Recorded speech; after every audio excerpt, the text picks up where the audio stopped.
Okay, introduce yourself, sir. My name is Mark Anthony Sutton, aka Big Preach. I am the founder of two organizations. One is called Partnership Building Community Groups. The other one is called Children Working to Save Our Planet. I'm also the chairman of the NAACP Criminal Justice Division. I was once a gang member, and now I am an attribute to my community. Preach, I could tell, man, since the last time we spoke in over there when we was at the Rose Bowl. What is that, maybe about 5-6 months ago? Right. Roughly. I see the growth in you since then, you know what I mean? And I appreciate you coming out once again and blessing this camera, man. And I'm trying to capture this sign here, man. This is a powerful message. So who threw the sign up? Who made it? It's a young brother that's been a part of this organization, and he felt that he wanted to contribute, and he's an artist, so this was his way of contributing to the movement and to unity and to the awareness of mandatory sentencing law for young people that's incarcerating young people at an alarming rate, mainly people of color. So what do you believe at this time is essential between Altadena and Pasadena for you guys to work to be more improvement on what you're trying to achieve? So one of the focuses, one of our objectives is to create a foundation. And when I say a foundation, I'm talking about brick and mortar, where we have a building, and in that building we bring gang members together. We do a building like Homeboy Industries, where we have cognitive training. We also create job opportunities where we have a thrift store in the building. We do tattoo removal. So the objective is to create a brick and mortar so that we can bring people to it. You know that saying, if you build it, they will come? Yes. So that's our focus. And I believe in, if you just scratch the surface of change, it doesn't matter, you alter that surface. A scratch is altering the surface. So that's what we're here to do. We're here to scratch the surface and change the relationship between Altadena blocks. Altadena blocks and PDLs. Oh man, that's awesome, man. You know, that's our objective, is to change that. Yeah. So I know a few of your homeboys, man, and like Mad, Psych, Hunt Down. I'm familiar with them. Right. You know what I mean? And I think that over the years that all of us, it don't matter what tribe we're from as far as that go, blue or red or whatever, but I think as men we all have matured, and we just want to see our community do better and be that positive support, as they say. That's right. Positive energy, activate constant elevation. Sight, can we get a word from you too as well? Man, how's it going, man? What's up, Big This is my big brother here, Sight. Yes, sir. It's Sight, and you from out that South Central. Yes, sir. I'm up out the Swans. So my thing is to stop the killing. Everything don't lead up to killing. We shouldn't kill each other. We're supposed to be able to communicate with each other. I think the Crips and Bloods dropped the communication over 40 to 50 years now. And so my thing is to develop the communication. So once we're able to communicate with each other and talk with each other and discuss what's wrong and not discuss what's the problem. Once we get into a discussion, Crips and Bloods, all over the world, we can figure out where the problem lies. So, but it has to be, the communication has to take place first. So here's a question for it. It may be kind of tough, but I'm gonna ask it anyway. Go ahead. How do we get past the cognitive dissonance that goes in our community? Because a lot of these youngsters, they suffer from cognitive dissonance. Cognitive dissonance is when something is right in front of your face, but you still don't get it. Let me just give you my perspective on cognitive dissonance. So one of the things about the cognitive issues is the way the brain operates. You have the neocortex, which is the front part of the brain, and then you have the amygdala, which is the back part of the brain. A lot of us is in survival mode, and we're just operating within the amygdala. We're not operating with our field cortex. It just shuts down, and we just do what's necessary for us to survive. And a lot of times that is associated with the way we were brought up. You know, a lot of times that was associated with our upbringing. And so our upbringing has a primary impact on the way we react to things. And until we get clear about that, and that's where the conversation comes from that Psych is talking about. We got to have the conversation and the communication so that once we start getting clear about how our brains is operating and how we're responding to things from a survival standpoint, then we can start addressing it and start dealing with it. 10% of what we do is conscious and 90% of what we do is subconscious. If we don't tap into the subconscious thinking that got us automatically responding to things that's affecting our lives, our community, and our future, then we'll continue to get caught up in that cycle.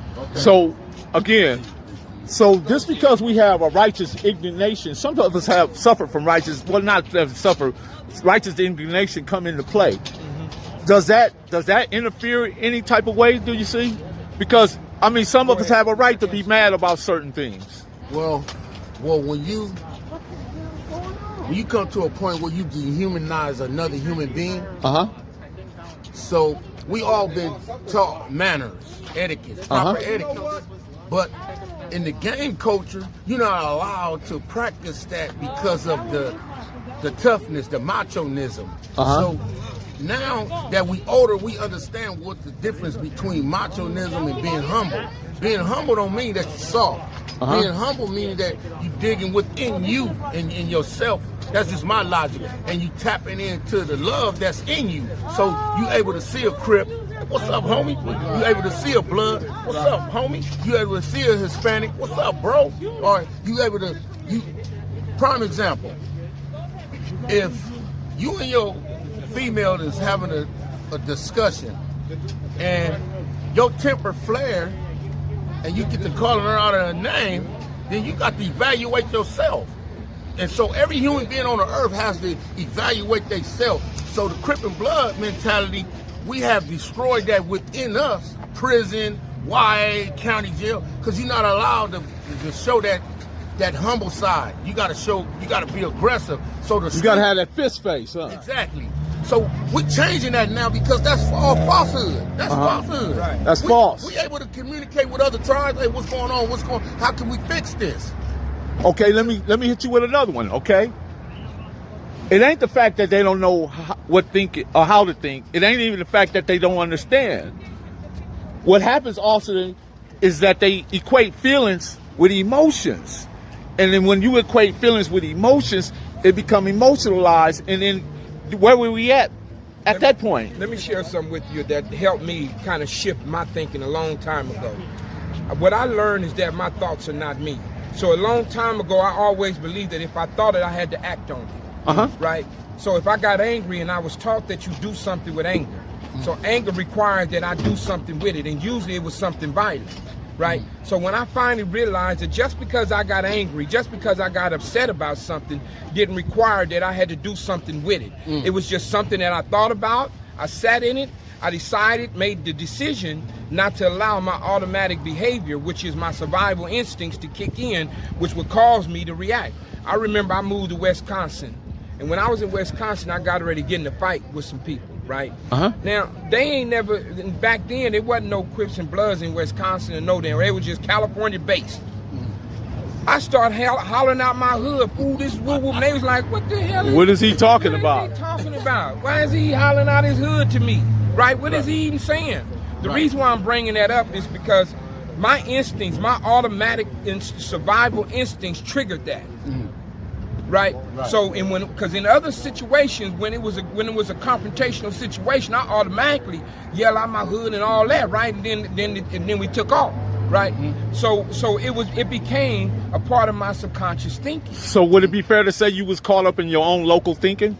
Most definitely. Can I say? Go ahead. Well, that's like his Superman. When you holler your hood, that's your power. That's your because we all got that in. That's that. That's that support base that right. Familiar that's with gonna that. give you that energy. Yeah, that makes that you, source. That makes you go like you know how Popeye pull out his spinach. Boom. Popeye I'm glad you put it that way.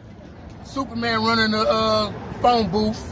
You understand? So really, choices and decisions is the power. The enemy is anger. Right. So every human being, male, female, dog, animal, cat, whatever.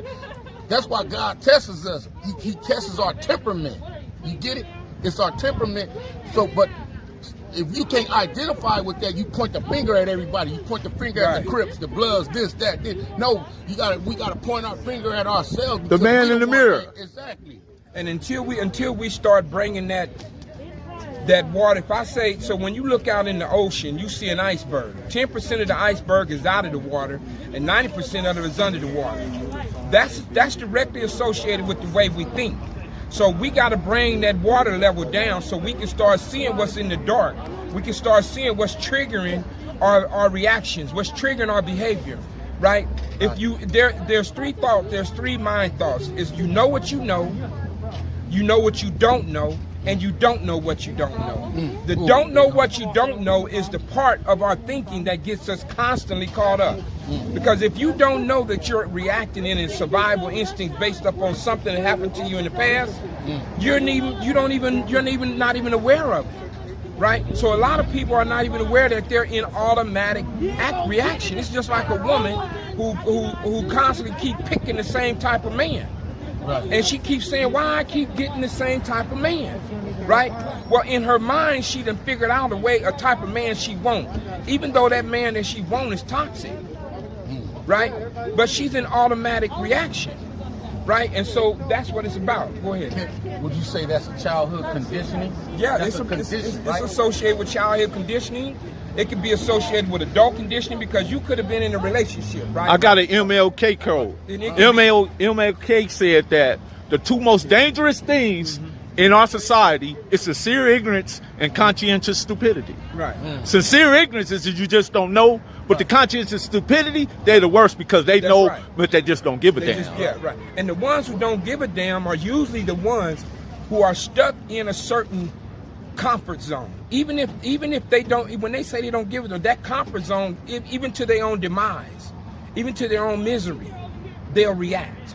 Even though they know that it's going to produce a certain type of results, because they didn't seen it produce their results, they'll continue to allow that type of results to be produced. Well, I'm gonna say right here, on drugs, they continue to know that drugs is messing them up, but their minds are addicted to it, and they continue to react to it and get on it. I could say I'm a firm believer, man, because it was yoga. I took yoga, right? And yoga taught me how to just relax. And a lot of times things that I was reacting to, well, if you just relax and just pay attention, often it'll just pass by you. But because you reacted, you hit it. You know, the certain thing that was coming your way when actually it wasn't even for you. You made it for you. But guess what, Melly, you got to also understand that we have built that empire of ignorance.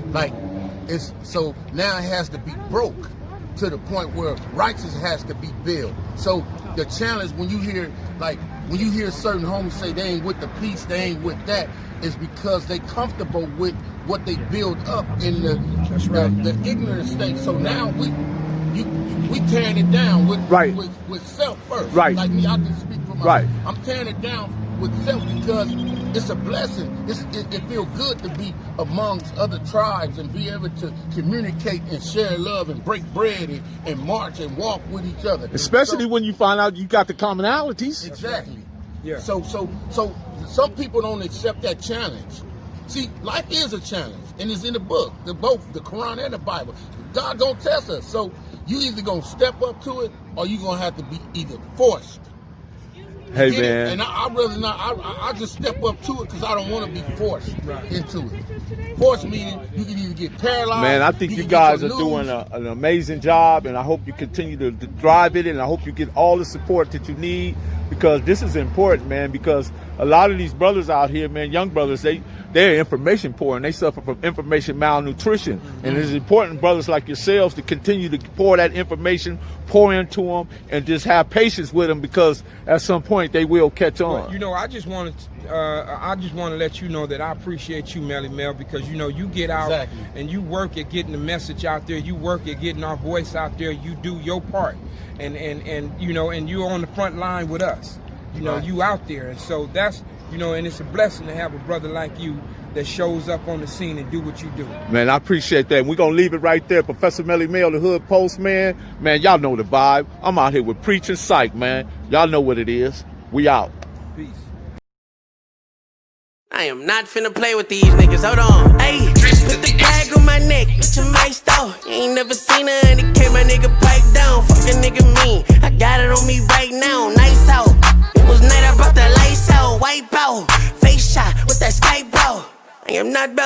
life and what that life bout.